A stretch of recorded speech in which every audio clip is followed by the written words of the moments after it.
organizers of this workshop. Once again, I say welcome. It is said that when great minds gather, great things happen. Therefore, we believe that at the end of this workshop, the intent and the objectives will be derived. Please give yourselves a resounding applause for being here this evening. My name is Engineer Precious Onoha, and I'll be your moderator for this program. Right about now, I would like to recognize the guests and dignitaries seated in this room. First, I would like to recognize the chairman of this workshop, Engineer Professor Abdul Karim Nasir, fellow Nigerian Society of Engineers. He is also a current council member. You're welcome, sir. Thank you. I would also like to recognize Engineer Professor C.C. Anyadike. She is the co-principal investigator and research director of this project. You're welcome, and good to have you.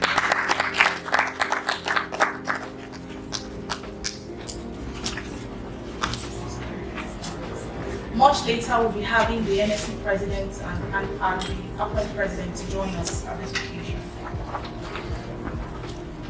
I would like to recognize the presence of Engineer Professor Moji Clifford, fellow Nigerian Society, the past Vice President of the Council for the Regulation of Engineering in Nigeria. You're welcome, sir.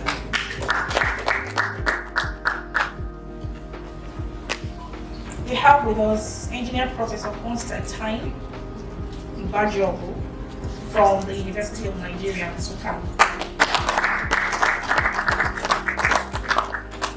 We have Engineer Sadiq K.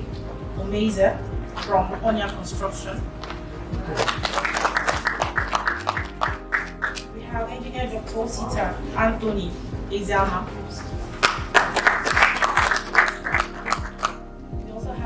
Engineer Dr. Boifi Uche. You're welcome, sir.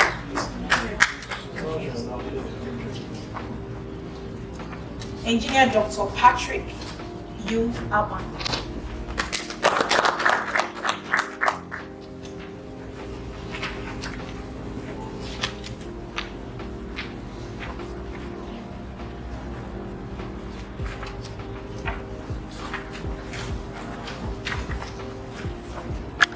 Help me to welcome Engineer Professor Clifford Moji to the high table.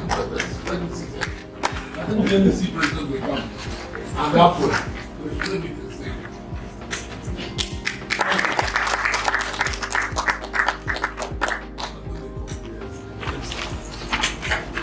I'd like to recognize Engineer Amina Muhammad Umar. Engineer Adewale Adeyemi.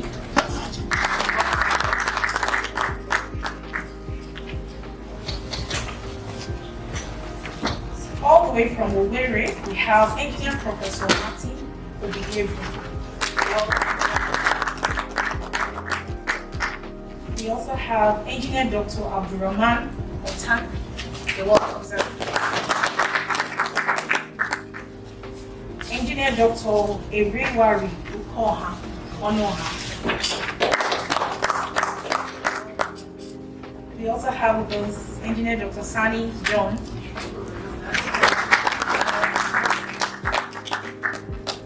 We have Engineer Abdurrashid Babalola. He's online. All right. We also have Engineer Abdulmalik Onimisi. Sorry.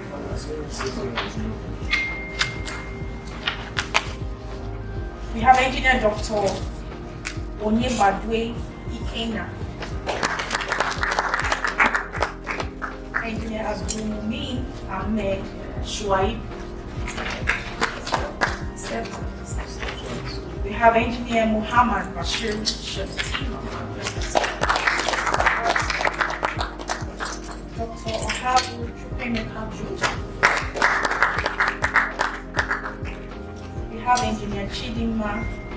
Shepa.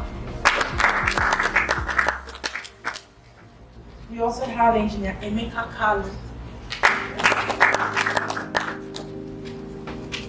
We have Ezekwe Uchina.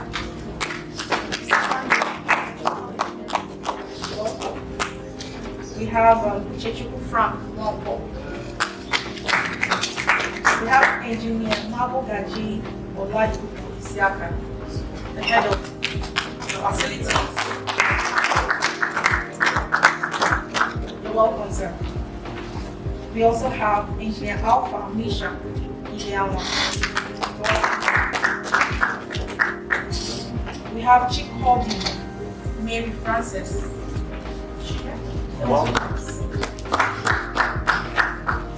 We also have Engineer Ubasani Kibia.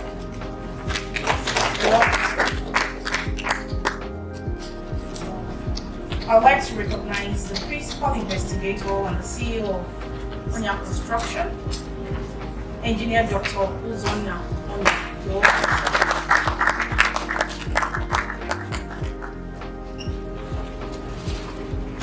We also have Engineer Madweme Kinsokuta Blessed, Engineer Aro Chioma C,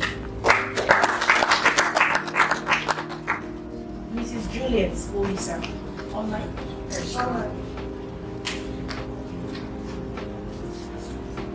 And the last but not the least, Dr. Joel Bakire.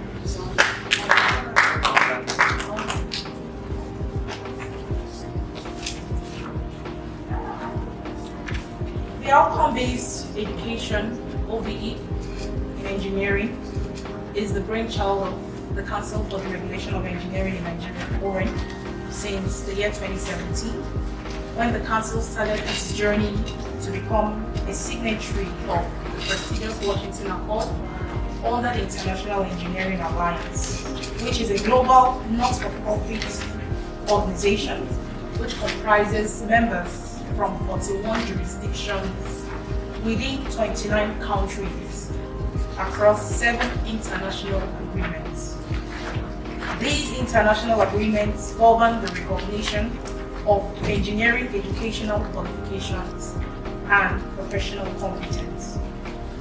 The Washington Accord, signed in 1989, is an international multilateral agreement between bodies responsible for accreditation or the recognition of tertiary level engineering qualifications within their jurisdictions, who have chosen to work collectively to assist the mobility of professional engineers, just like we have OREN accredited engineering programs in our universities, polytechnics, and technical colleges today. It might interest you all to know that Nigeria, OREN, was granted the provisional signatory status of the Washington Accord on the 14th of June 2023, making Nigeria the second African country to grant this membership. Now we are able to compete favorably with countries like the United States of America, the United Kingdom, Canada, Germany, China, and the likes. So congratulations to the engineering country, to Nigeria, and to the African continent at large. But of course, it calls for more work. That's why we're here today. The organizers of this program made a wise choice of the project title, which will further help deepen the OBE concept for its implementation by all stakeholders. Thus, as a continuation of the previous efforts that everyone in this room and online have previously given, we look forward to thought-provoking and brainstorming sessions today centered on the review of the educational guidelines and the framework. It is on this note that I would like you to help me welcome to the podium for her welcome address the Director of Research and the co-principal investigator of this program, Engineer Professor C.C. Anyanya. Thank you, Engineer.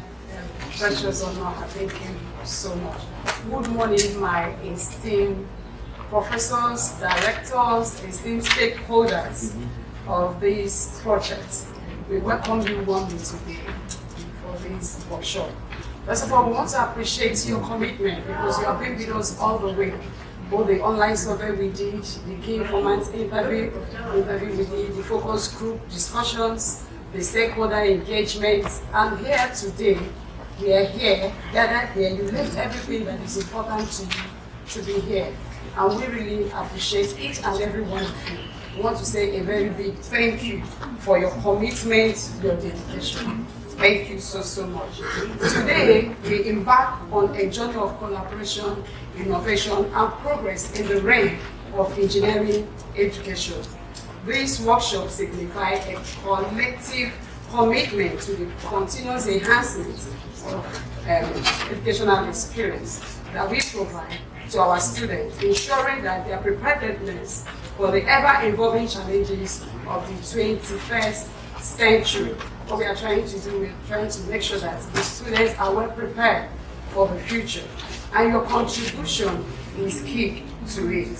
So we want to appreciate each and every one of you. Here we have assembled various diverse group of stakeholders.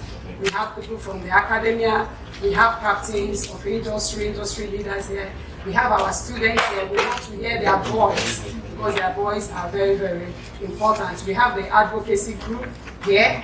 So we would like each and every one of you to freely offer your voice to make sure that this project is a huge success. So today the agenda is comprehensive. We'll be looking at the curriculum guidelines and the academia and the industrial linkage framework that we have shared to be able to validate some of those things and also our curriculum. So as we engage in this endeavor, shared endeavor, I urge each and every one of you to be vocal, proactive, open to ideas and perspectives of others. In our differences, we find strength. In our debates, we will uncover insights. And in our collaboration, we will lay a foundation for transformative change. So our goal is clear, to be able to produce a curriculum and academia and industrial framework. So today, we have the power to shape the future of our curriculum and those guidelines. So let us, like I said earlier, we all will give our voice so we can achieve very sound success. I welcome each and every one of you. And I think I now want to appreciate my PI, Engineer Dr. Uzo Onya, for this opportunity, and also our other co-PIs, the outgoing presidents like Precious Say will soon be here, and we have the NDC president that will also be here. And finally, I want to thank the Royal Academy and Laws Foundation, because if they didn't give us this opportunity, we will not be here today. The project is funded by them, as Royal Academy and the Laws Foundation. Thank you, enjoy yourself. If you have any need for anything, the one thing I'm able to do, we assure you that we'll make sure that you're comfortable. Thank you.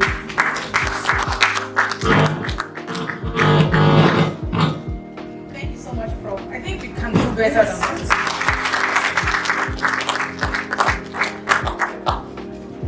Before I call up the chairman of the institution to give you remarks, I would like to recognize the presence of the registrar of Koren, my very own boss, Engineer Professor Adisa Ademola.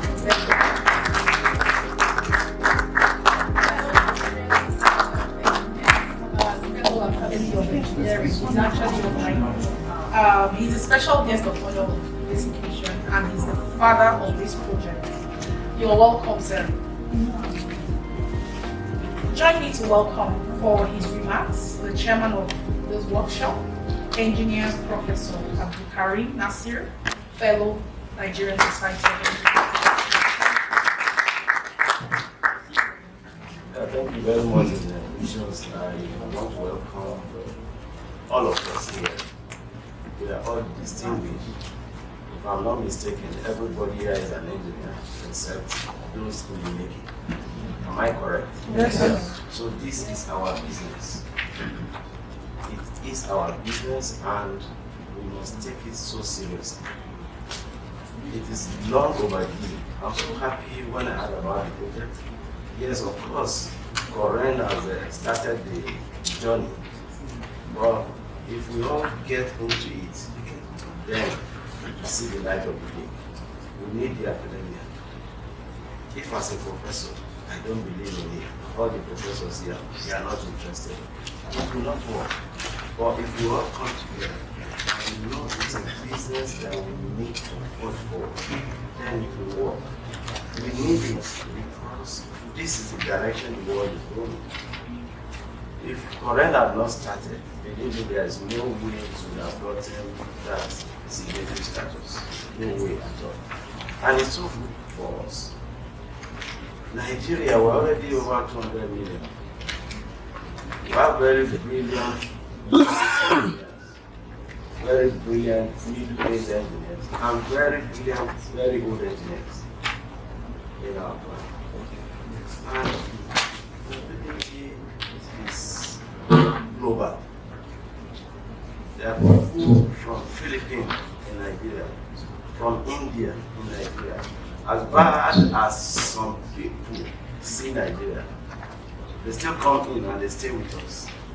So the implication is that we are very good. And it's a great nation.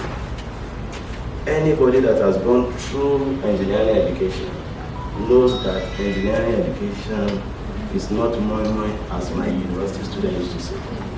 So if you can go through that study and come out successful, I think we are very good. OBE encourages industry academia relations. This collaboration, believe me, that is what is moving the developed nation. Believe me sincerely, nothing more. We need to be able to tell our companies when you have problems, come to us. At least challenge us.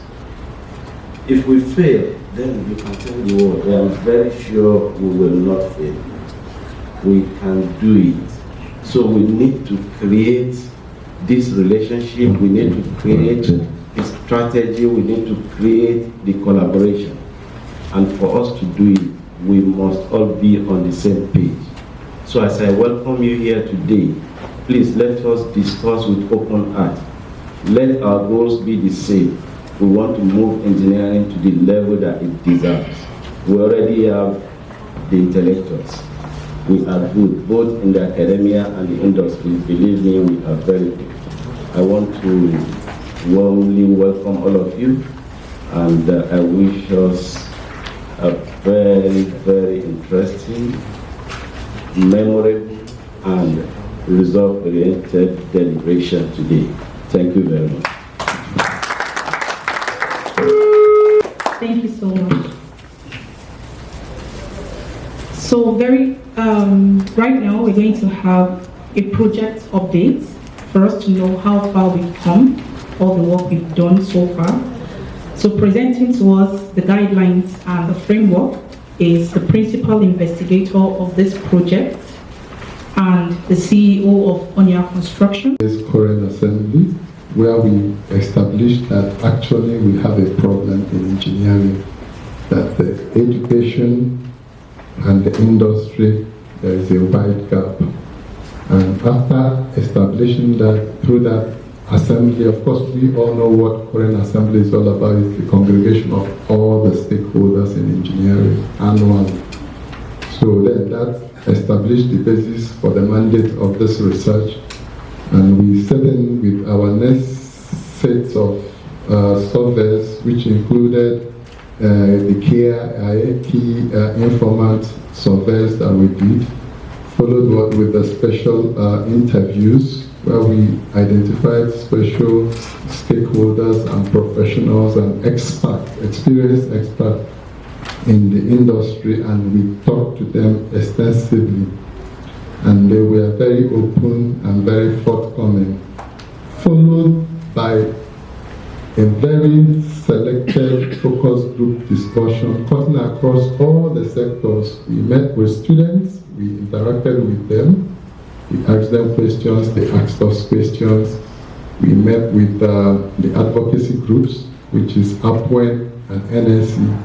We interacted with them. Then we met with the industry representatives as well, met with the regulators, representatives, that's people from Korea, and then also the industry representatives were mostly drawn from Manufacturers Association of Nigeria, and Koren were very instrumental to make that happen.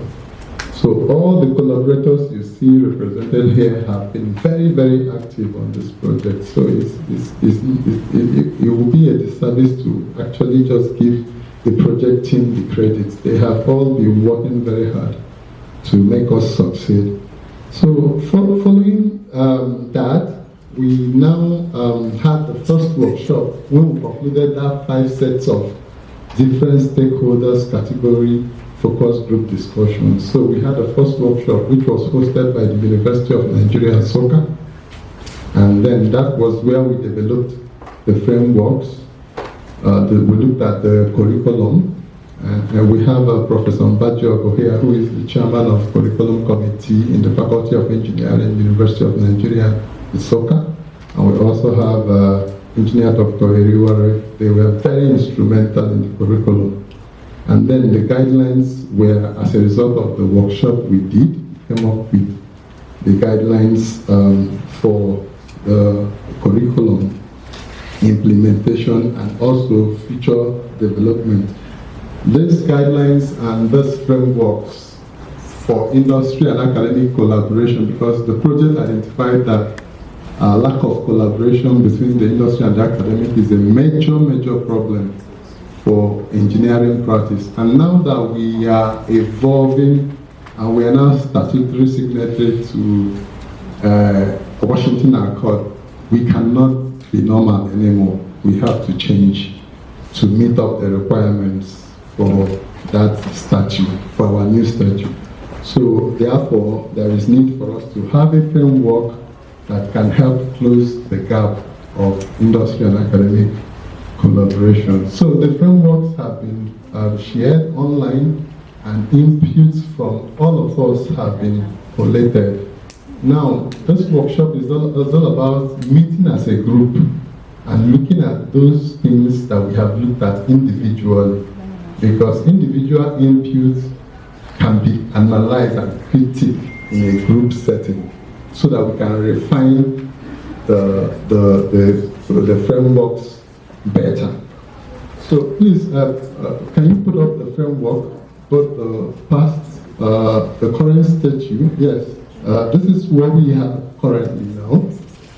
Where from our research, we noticed that the advocates, that is APWEN and NSC, are the people that have relationship with all the different players in engineering, that is the academics, the students, and the industry. The regulators, that is NUC and Koren, especially NUC. When we say regulator, we actually mean NUC there with a little bit of, we actually mean Koren there with a little bit of NUC, because NUC told us that once Koren is on board, that they are satisfied. So, so here we have regulators. If you're looking at that drawing, you can see that the regulators have relationship with the industry and have relationship with the academics, but does not have any form of direct relationship with the students. While the advocacy group, NUC, has student angle, they have, APWEN has student angle, they are fully represented and fully active.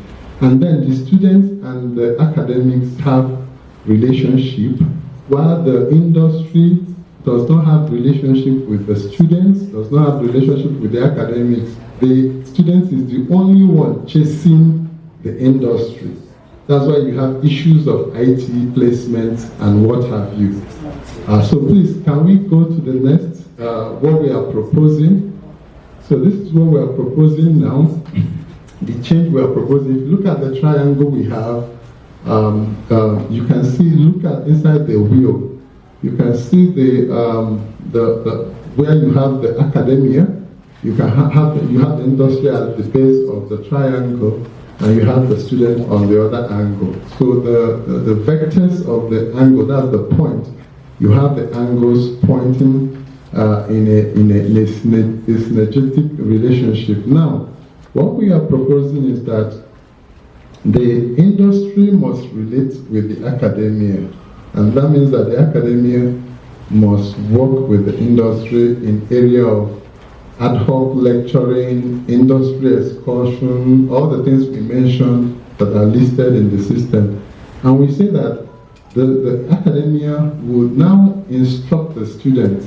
But when the student gets to the industry, instead of the students reporting directly back to the academics, who actually does not have the capacity to some extent to assess the industrial performance of the student, it's better the students relate to the industry representative, and then the industry representative will communicate to the academic for further instruction. So that should be the cycle, and then that cycle should be made smooth by the advocacy group, because we are looking at what is already on ground. We are not trying to reinvent the wheel.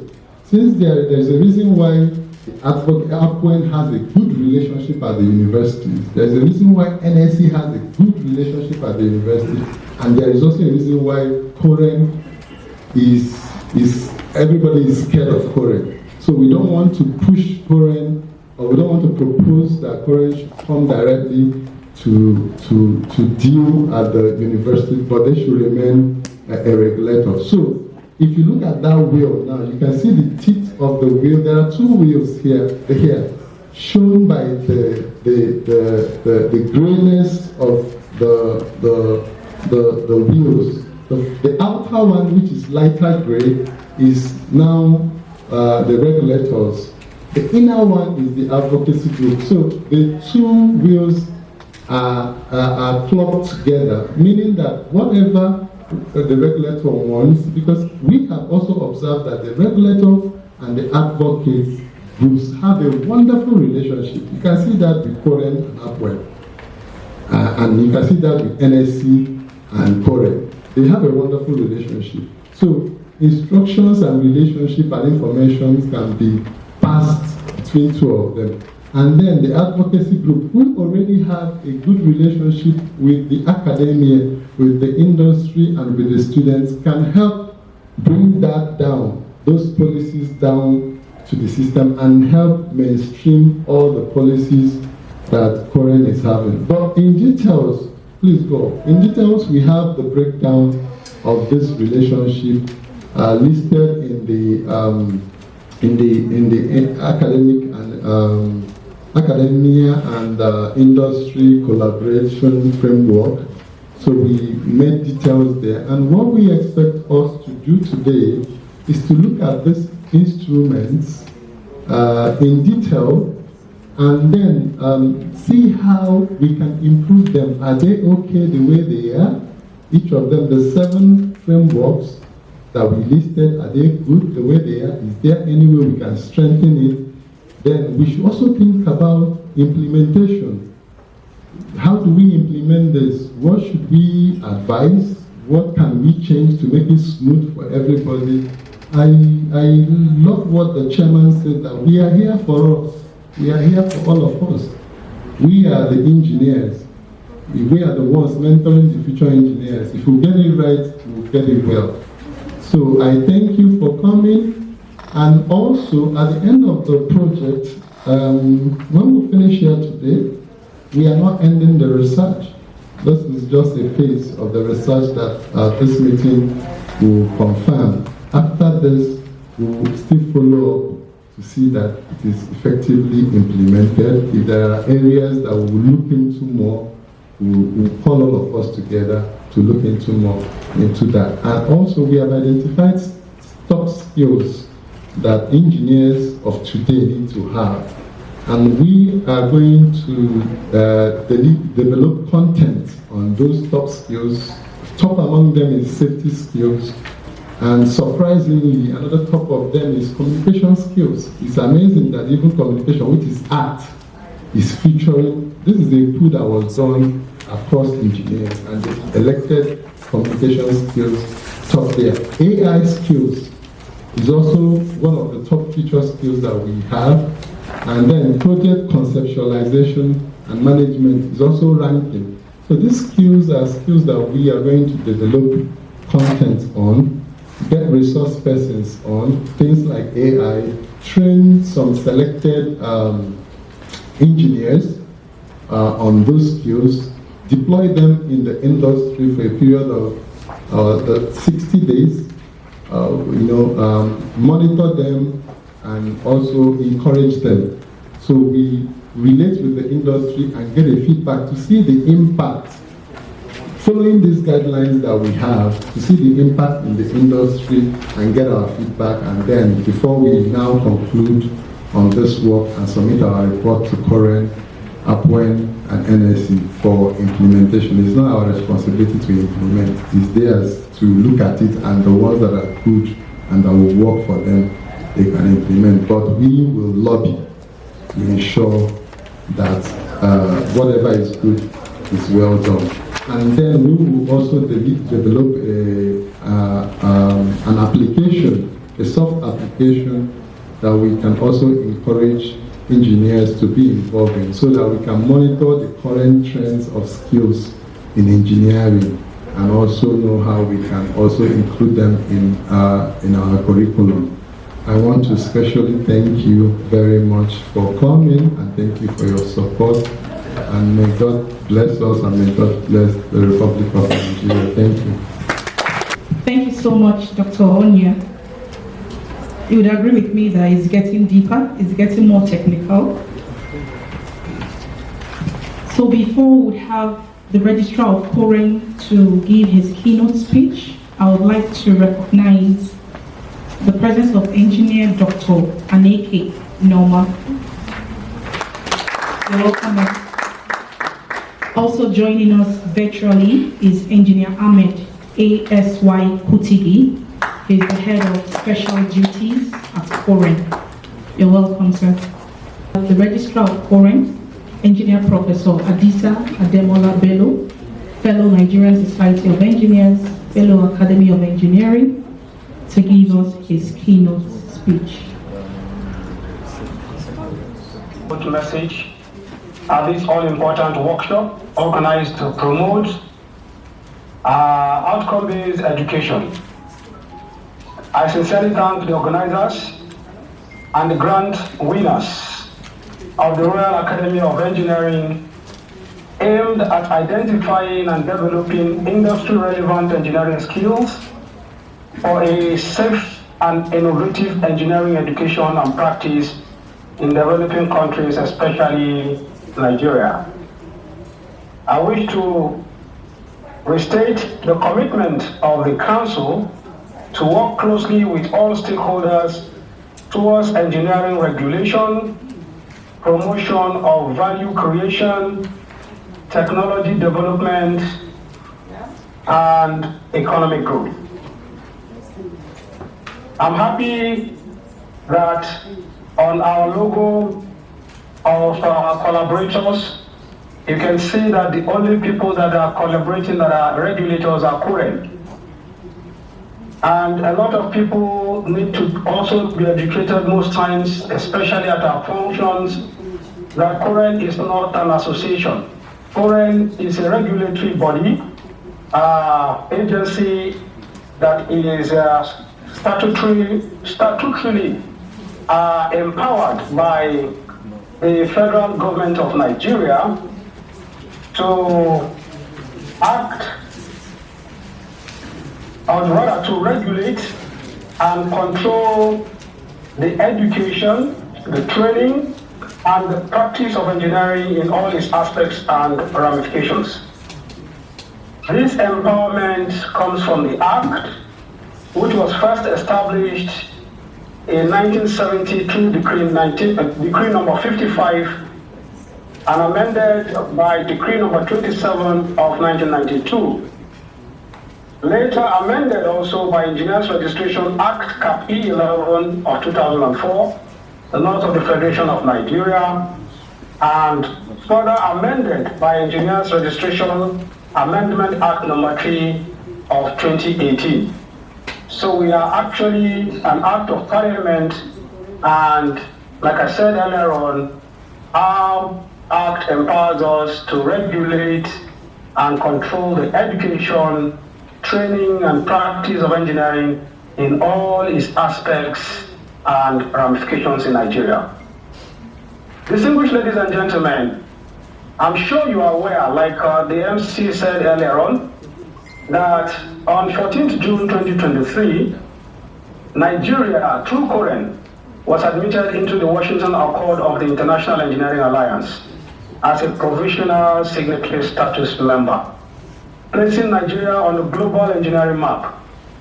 And the implication of this is that our certificates are now internationalized, and mobility of our engineers will be so recognized in all member jurisdictions like Germany, India, Britain, USA, Canada, Mexico, to mention just a few.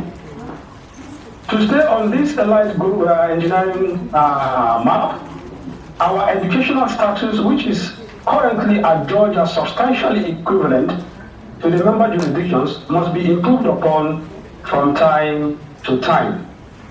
And this requires us to fully implement outcome-based education in our engineering education.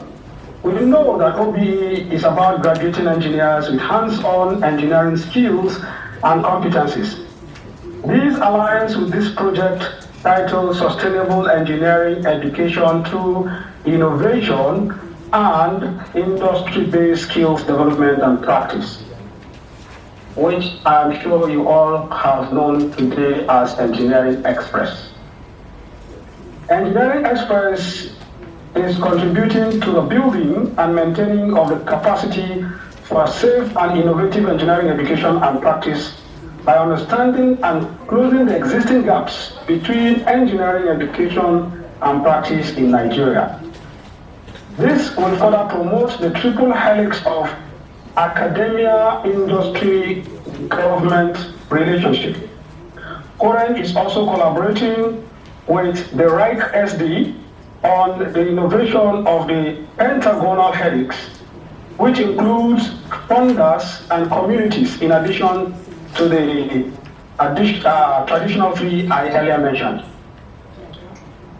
I'm aware that through inclusive engagements, the conduct of 3 critical surveys, series of special interviews, and 5 focus group discussions covering different categories of stakeholders like students, academia, advocates, industry operators, and regulators, the project uncovered a very important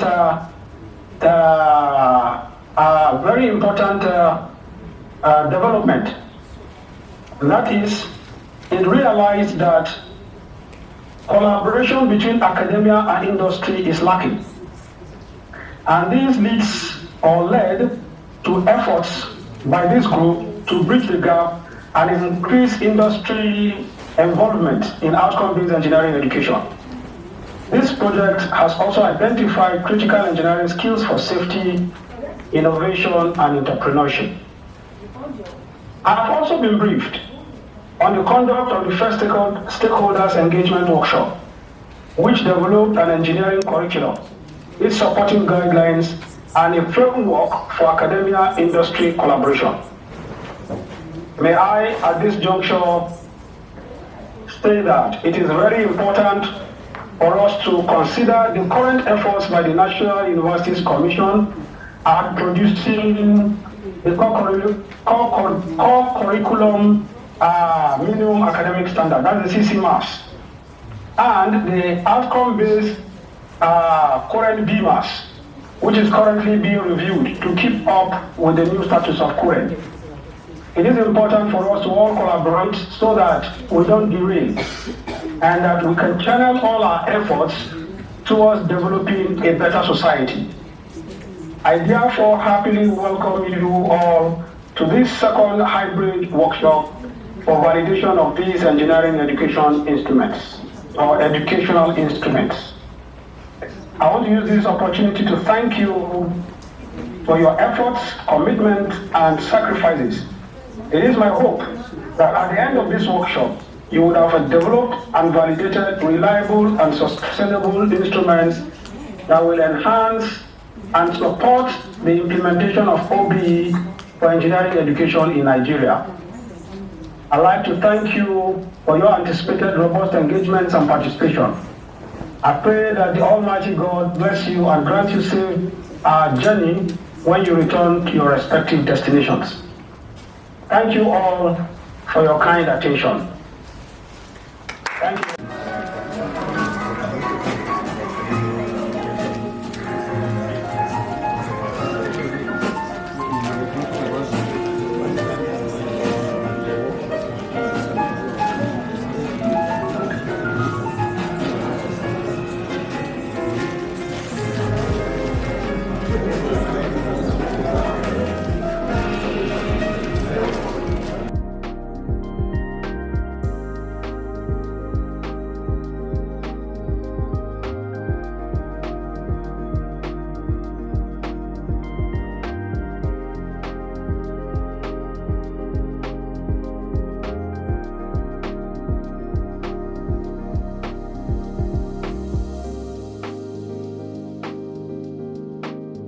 Which both Roy and CC and NUC are working on that. There was a meeting, I think, 2 or 3 weeks ago. Alignment with outcomes, alignment with outcomes.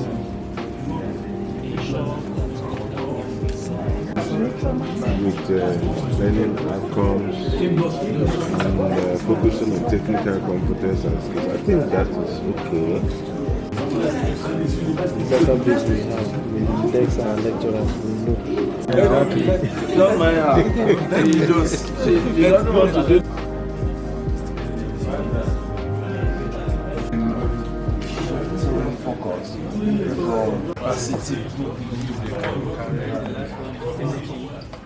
Engagement of the young people. So the groups were struggling to take it. And Doctor is here? It's not part of this? Dr. Omar. So, and they have done a very wonderful job also. So you can see the ladies are here. I'm happy there is diversity in this project. And I think it is still 30%. Yes, still 30%. There's some people already. No, I can see here is more than 30%. So I thank you so much for sacrificing your time, your energy, your intellect to take part in this project. Thank you. Thank you, sir. I want to say that Appoint is pleased to be part of this issue of OBE in our schools. Appoint as an engineering body, particularly being a female engineering body. And we know that for you to teach girls to have interest in what you are doing, and for them to come in to read engineering, you must be practical. And that is why Appoint decided to support, be part of this in partnership with the Onya Construction Company on this OBE in our schools. When you, at times you hear people say, it is time to turn your DYDX to something else, instead of just cramming the DYDX. So we are saying now that because of the industrial application of engineering, we cannot but shift away from theoretical teaching to practical teaching. And when we say this practical teaching, in such a way that there must be student participation. Enough for a student to come to class, or a child to come to class, and then you just bombarding the child, and all the child does for examination is to cram and point down. And at the end of the examination, when you ask the students, all they know that they've heard it and they're happy. But when we teach them practically, and then we make they are being participatory, make our question practical questions, that the students can think outside the box. They can give us suggestions so that the answer to a particular question will not be similar among all, but there will be a cogent thing, and that is the common thing is the engineering factor. I'm a teacher, and I believe, since I came back from UK truly because I was that hard, and I was specifically trained. And while I was even a student doing my PhD, I was teaching because I went through PGP program on how to teach in UK. Yes. So my mentality of teaching changed, and I have student relationship. Students must make impact. No matter the course you are taking, make it practical enough for the students, and make it realistic, not just theoretical. Abstract teaching, but something realistic that the student will be able to be part and make suggestions. And that is what the industry is waiting for. I think as far as a course that you think, oh, it's a general course, and that's why I say divide the expense onto money. I take separation process and all core chemical engineering courses, but I also take entrepreneurship in chemical engineering. And the last, I was discussing with Dr.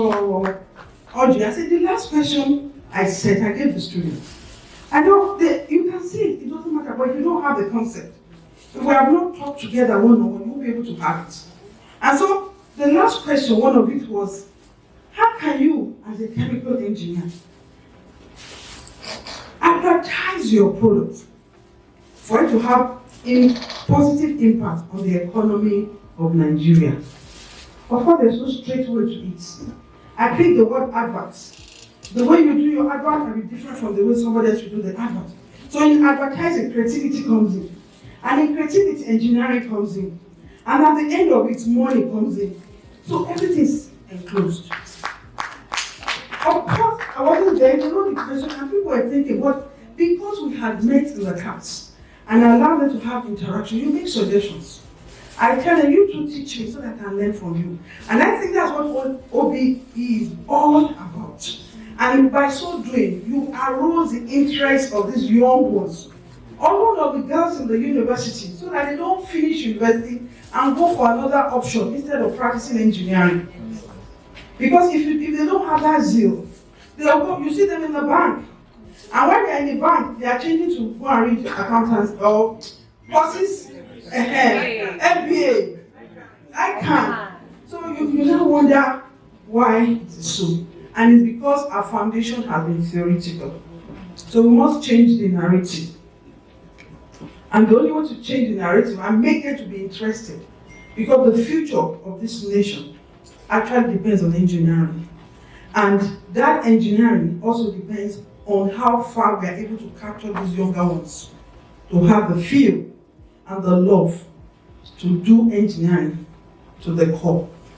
I want to commend everyone for our work, and I also want to commend Dr. Onya for this laudable program we are doing. All the team members, I want to commend you are doing well. And I want to appreciate Royal Academy of Engineering in the United Kingdom for deeming it fit to support us. So that if you finish like what Corinne has done now, this new CC Max. No, not just the CC Max. No, Accord. Yeah, Washington Accord. So that if anyone finishes from Nigeria, you are not looked down on as a secondary class citizen in engineering, because you have what it takes. You have the content, you have what it takes to pass across engineering courses as simple as ABC to somebody who will pick it up and become what he wants to be. And then you fit in properly where you are. I was able to fit in UK. I taught engineering courses. And just because I did those preliminary courses to be qualified to handle their students. And so there must be a rapport. Students don't just sit down, take notes. No, let students be involved. I want to thank you for this privilege. Thank you very much.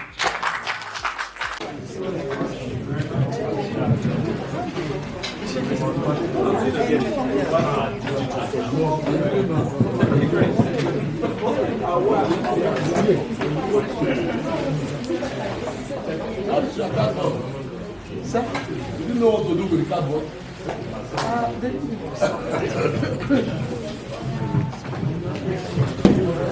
Good afternoon, everybody. Please, I'm starting an existing protocol. My name is Dr. Patrick Akwan from the University of Nigeria. So, I'm representing our group 1.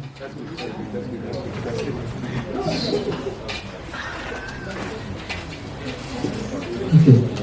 So, we started with the guidelines for curriculum implementation.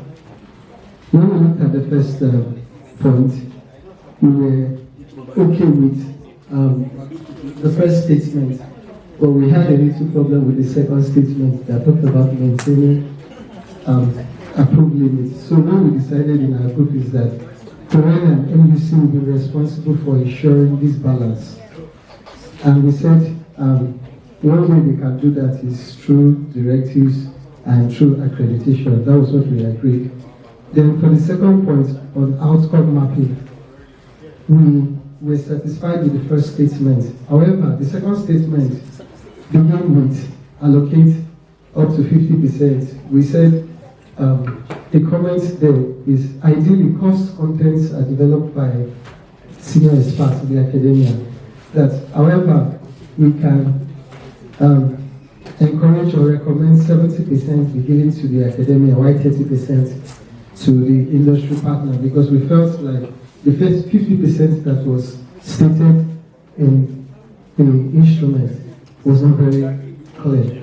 That was what we said. For the experiential learning, we were satisfied with that. The fourth one, assessment strategy, we said we added a little caveat there that the industry-based assessment should be qualitative. It should not lead to the award of a grade. Yeah, that's what we said for the industry-based assessment. Then number 5, inclusive stakeholders engagement, we were satisfied. Feedback mechanism, number 6, we were satisfied. Number 7, flexibility and adaptability, we were satisfied. 8 and 9, we were satisfied as it is. Then I move over to the part B of the assignment that was given to us. That's on the framework for academic and industrial collaboration. We were satisfied as well with the infographics, the chart that have been provided for us.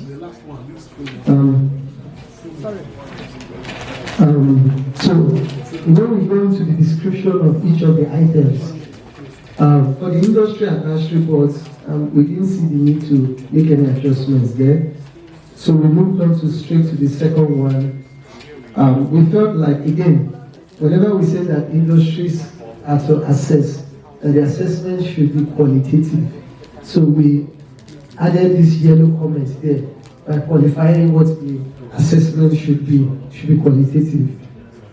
For number 3, on the collaborative projects, so we felt like the word academia in this particular place was not well suited. So we felt like since the statement is referring to the individuals, we said students, it should no longer be academia again, since we've already mentioned academia here. So we said this should be changed to academics to refer to the individuals or the instructors. Then we said the sentence should actually end with a full stop. It shouldn't be a comma. There was a comma at this particular point where you have challenges. So a full stop should be there, and then of course we capitalize the next word for this particular one. Everything looks okay. The last point is on the skill-based short courses. We felt like we need to state here that to include the upscaling of staff. The reason why was some were suggesting initially that we should have staff capacity building or internship for staff.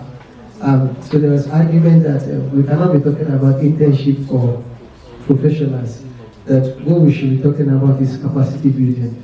And so we added that here by saying that the upscaling should include staff. I think that's all we agreed. Chairman, I hope I represented us well. Thank you very much. I'm representing the Great Group 2. Our own chairman stepped out. He said he's coming back. He went to bring something for you people to be enjoying yourself. So, based on what we are giving to locals, on alignment with outcome, we agree, but we have some suggestions to make. We say that collaboration between the academia and the industry experts should be enhanced. Then also, on the skills, we added not just the technical competence, but skills development.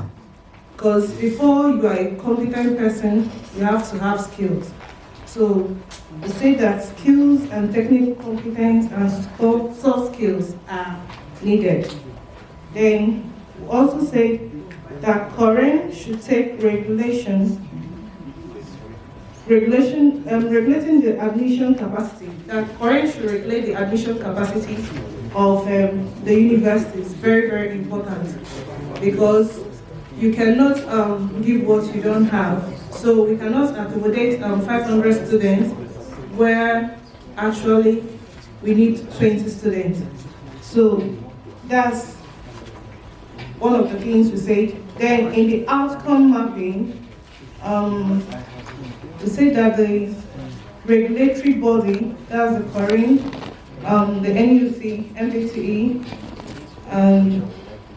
and both the industry, parents, the academia, the students, so they should all be involved. Then in the experiential learning, practical experience we suggested from second year to first semester of fourth year, so that the students will really come out with something. It's not just is this SWEP? Yes, I guess it's SWEP should be encouraged from second year, first semester to fourth year, first semester, so that the students will be involved. So industrial projects should be given. We also say that technical visits must be industry-based. We encourage that the industry, during that SWEP time, that the program that is being done should be industrial-based. Then in the industry-based staff exchange from one university to another should be encouraged. Then in the assessment, we agree totally with assessment strategies. Then in 5, we say that in inclusive stakeholders, we included the alumni, because we noticed that the alumni wasn't involved in the stakeholders mentioned. So we say the alumni, the university administrators, and also the parents also plays a role in all the stakeholders for the development of the program. Then the feedback mechanism should improve not only the content of curriculum and delivery, but of all aspects of the program and department. So the flexibility and adaptability, we strongly agreed with the points raised. Then also we strongly agreed with the ethics and professionalism. So in the research and innovation, we suggested for sustainability and more involvement, there should be grants for lecturers and scholarships for highly performing students. Then for the proposed framework, we said that once current starts in the indexing of engineering students, there will be a proper and more effective linkage between the students and the industry. This gives the students more credibility with their individual unique students index number. Also, in like manner, there should be an indexing of engineering industries to be able to match students adequately to them based on discipline and expertise. The regulator, Corinne, should make as a law that henceforth all engineering practitioners in the industry must provide an evidence of their linkage and mentorship of engineering students as one of the criteria for the annual Corinne practicing license. Then also, in the Industry Advisory Board, we discovered that the faculty is more of an administration, so this Industry Advisory Board should actually come in the department, because the department is where most of the thing happens. So the head of the department give feedback to the faculty. So we are saying that the Industry Advisory Board should be more in the department than the feedback given to the faculty.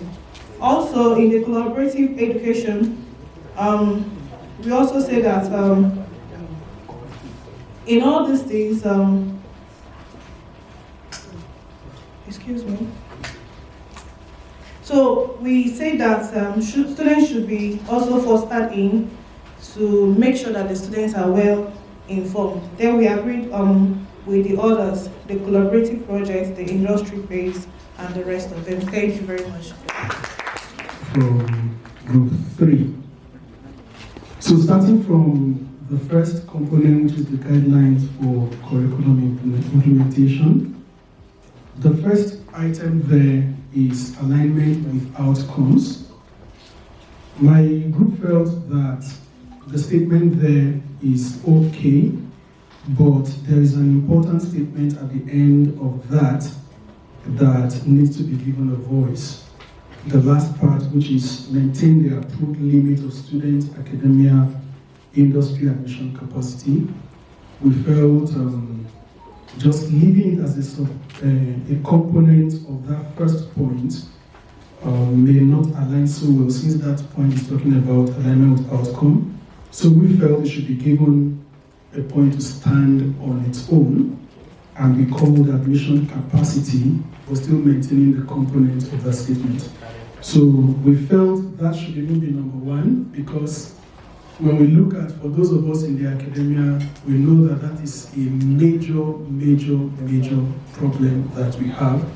You are taking a course with 500 students, and facility not enough for that. Facility not enough for 30, and you have 500 students. So how do you do this? But if the admission capacity is given emphasis, like the indexing that Corinne is talking about now, and that is controlled from the early stage, it works. So we are suggesting it to stand on its own as the first point and be titled admission capacity, maintain approved limit of student, academia, industry admission capacity. So that can stand. Then on number 2, while the original number 1, the alignment outcomes now, will stop at the soft skills to define that heading. Then the original number 2 now, which is outcome mapping, we feel that that is okay, it's a yes from us, but with the assumption that the last statement that says allocate up to 50% course content development right and flexibility to academic departments and their industry partners is actually talking about giving opportunity for the department and the industry to collaborate in bringing for 50% of individual course components. So if our assumption is correct, then we're okay with that statement. Then the original number 3, which in our proposal becomes number 4, experiential learning, we are okay with it to stand as it is without any further modification. Then the next, which is assessment strategies, that talks about design varied assessment methods, including practical assessments, project and industry-based assessments, report writing, presentations and written assessments to measure diverse skills and competencies. We feel that different courses will have a requirement for different modes of assessment depending on what is being taught. So instead of leaving it broad, we added a little caveat there as applicable. Okay? Then number 5, inclusive stakeholders engagement. We didn't do any modification there. We're okay with the statement as it is. And then the next, which is feedback mechanism. Establish multiple and effective feedback channels with students, academia, advocates, industry partners to continuously improve curriculum content and delivery. So we had some lengthy discussion on that, and some felt that even though some of these things are in existence in whatever form, but that it's good to give some time frame. But because the different assessments are cutting across different components and a unified time frame may not be feasible, so we decided to add a caveat as at when due. That is delivery as at when due, so that it puts that urgency of, for example, if it's student assessment that is required immediately after a course completion, it should be done after the course completion and not the rat race of meeting Korean accreditation once in 5 years. Then number 7, flexibility and adaptability. We didn't make any modification to that, but okay with it as it is. Then number 8, ethics and professionalism. We had a problem, haven't discussed the first statement there, which is develop, review, and embed.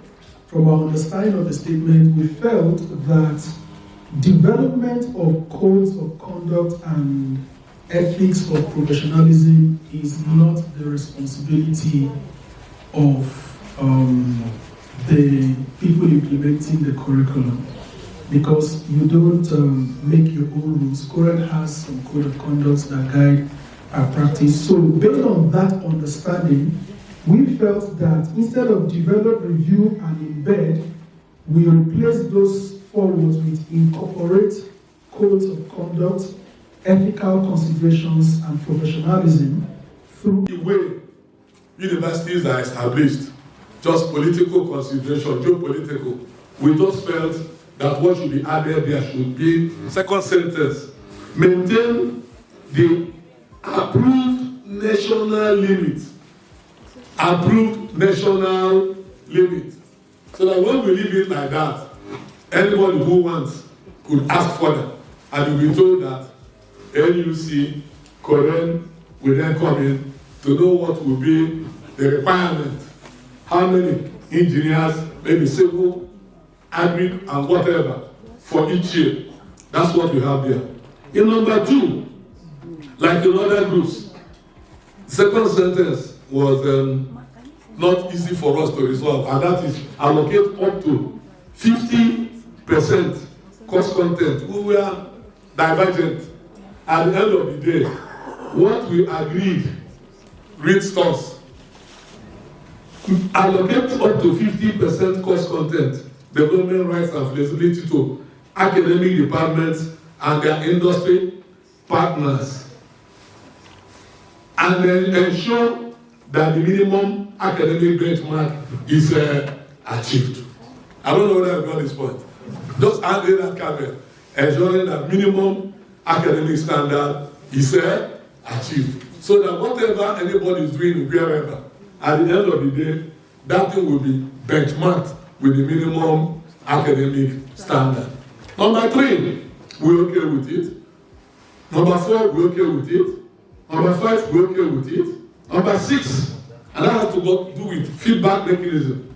We are good, but we needed to add. After students, that's establish multiple and effective feedback channels with students, alumni. We added that word. And when we added it, our internationally exposed member reminded us that we should not take the meaning of alumni the way we take it in Nigeria, where those that read Greek, those that read religion, and those that read medicine are in the same association. That internationally, whenever you talk about alumni, it seems to be aggregation of people of like minds. So that's why we added alumni. We didn't go to break it down to graduates and so on. Well, number 7, we're okay with it. Number 8, the men in our group, we are very thankful to the women that they have joined in drafting this, because our institutions are gone with stories of sexual harassment. We thought we should thank them, because 35 professors across the country are almost at the brink of dismissal because of this thing I'm talking about. So we want to thank the people for living it like that, so we're okay with it. Number 9 is research and innovation. Our group felt that as it is now, academics in engineering are not properly assessed for promotion. Our promotion guidelines follow like history, like Igbo, like English. There's nothing really professional, as it were, in most institutions, unlike our peers in law, in medicine, in pharmacy. So, number 9, we felt that we should add tertiary institutions should recognize and reward solutions to engineering problems. One of us in the group informed the group that if a civil engineer designs this NSC complex, when it comes to assessment for promotion, he will attract 0 mark. But if somebody takes a cantilever and begins to say when this cantilever is subjected to inclined load, and he will begin to solve it from a polynomial function, at the end he will write 4th order differential equation, integrate and subtract, it will count as one paper.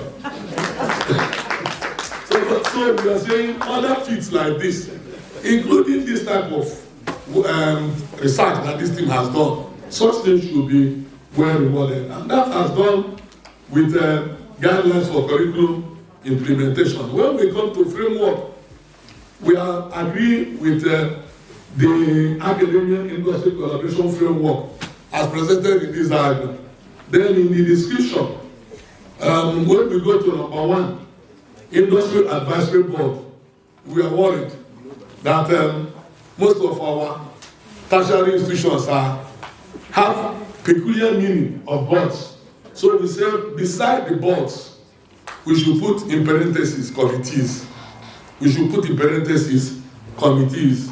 Also, graduate towards the approval and improvement of academia, industry, we felt we should put and relevant MDAs, ministries, departments, and their agencies. Because we're in Nigeria, whether we like it or not, for now, and perhaps for the next 20 years, ministries, departments, and their agencies appear to play a more important role than what we call industry. So that should be added. Wherever you have this academia industry, we should try to add relevant MDAs, again, ministries, departments, and their agencies. Number 2, we are good with it. Number 3, the same thing. We are good with everything. Just add relevant ministries, departments, and agencies. Number 4, that talked about industry-based guest professional lectures. We added guest professional lectures so that these guests that are coming should know that they are not coming to talk about politics in 2027 to engineering fold. No, they will come as guests, but their lecture should be professional, tailored to what we require. And then, just like I said, when we see to expose students and staff to current trends, to current industry, and relevant MDAs, trends, practices, and others. So number 5, number 6, and number 7, we're okay with it. Thank you very much for the opportunity to start. Yeah, okay, photograph. Alignment with outcomes. We actually okay with everything, but we think there is need to generate a kind of targets from the industry, research and development. That means the projects they involve in or the production. So this will help the department to retool the students towards developing or grooming the students on deliverance for the industry. So we also come up with observation that there is need to reduce the number of students or quota. The student quota need to be reduced, as mentioned by many. And also there should be a synergy between the NUC and the Korean in terms of maintaining the student staff ratio. The second one, that's the outcome mapping. Here we agree with it, but also we think if there is a kind of 60-40 ratio and not 50-50, because until you show industry the importance of collaboration, by then sending or giving you all the information they want, like maybe their challenges, areas which you have to incorporate in the curriculum. So that is when they will have a kind of fully concentration. So we believe 30-30, that's 60, industry, university or academia join hands together to develop the curriculum, and then the regulatory body will now get 40%. So since the OBE is all about technical or practical aspect, which is coming from the companies or industries. Number 3, assessments, experimental learning. We agree with it. And then 4, we think not only mention the method of assessment or whatever, but there should be a key tool, or every aspect of the assessment must be graded and be part of graduation requirement. Because sometimes you said, okay, SAWES, go for SAWES, but this is 0 unit or something. So you realize they didn't give much concentration on understanding or even getting serious about it. So we need to have like a kind of a component in each case and be monitored by Q&A. So we have also number 5, which is the inclusive stakeholder engagement. Yeah, we are okay with it. But we also think you need to, there should be a kind of training and retraining, because sometimes you realize you have technologies, they kept using manual, for example, little change sometimes, but sometimes it's always like that. But now that there is industry, they kept having challenges, and in most cases the R&D is more about like they develop problem and they want that problem to be solved. So you will have to have a kind of retraining on how to go about this kind of thing, particularly related to those content of the industry.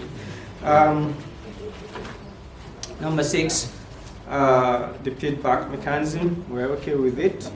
And then 7, approve, we're okay with it. And then 8, for the 8, also we think there is need, or there must be a kind of Q&A mechanism to periodically checkmate the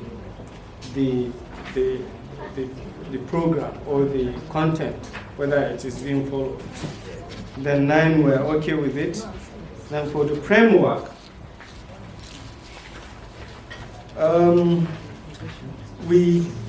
we are okay with it, but we think there is need to properly or to redesign the structure, the framework. That's by saying from the outward chain or wheel, you will have some direction pointing the arrow or the triangle. Now, what does it mean is there are some impacts by the regulatory body and the advocate pushing towards the triangle. And then also you will develop some mechanism going backward, showing feedback from industry to academia like that. So with that, you will realize it's communicating. And we also think the will need to be like reshaping, taking it out, or there is a way you will have to do it, but the will need to be in a such a way that the regulatory bodies and the advocates were the one pushing or directing the mechanism of the will. I don't know, we'll give more description. It is here jotted, for the time we'll have to be fast. For the advisory board, we are okay with it.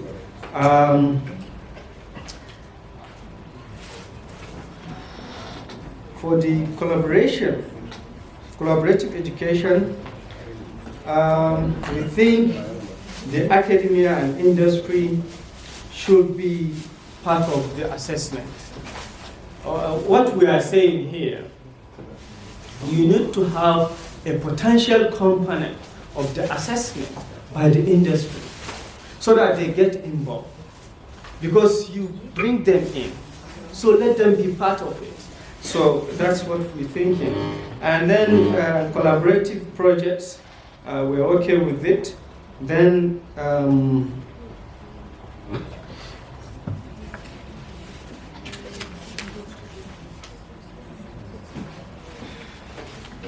industrial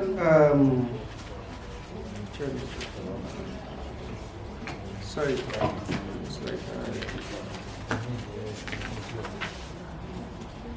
So for the industry-based guest lectures and the workshop, we're okay with it. And then incentivize internship placement, we're okay with it. Then the entrepreneurial incubation and mentorship. Here, we think there is need to add publication and patent ethics. This must be clearly stated.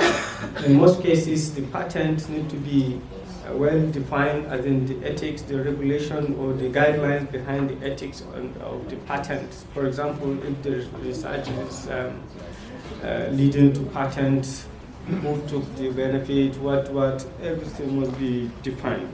Then the last one, skills-based short courses, we're also okay with it. In this respect, we reserve on comment.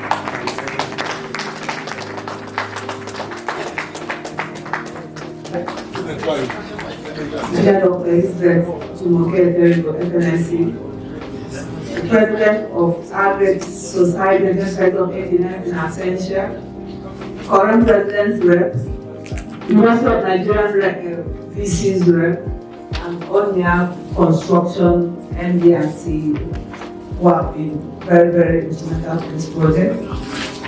On behalf of the grant awardee of the Sustainable Engineering Education through Innovation and Industry-Based Skills Development and Practice, EngineeringX, of the Royal Academy of Engineering UK, Professor Chinenye Ayeduke, and the project team of this project, wish to thank, first of all, the sponsors of this project, Royal Academy of Engineering UK and Lloyd Register Foundation, and also the collaborating partners, organizations, first Onya Construction Research Department, which happens to be the tool through which this particular grant was processed. Onya, thank you so much for being part of it. To Colin, MSc, APREM, and UNN for lending your voice and lending your letter of support to this project. We say thank you. For all the participants of today's workshop, we say thank you and may God bless you and lead you safely to your various destinations. Thank you and God.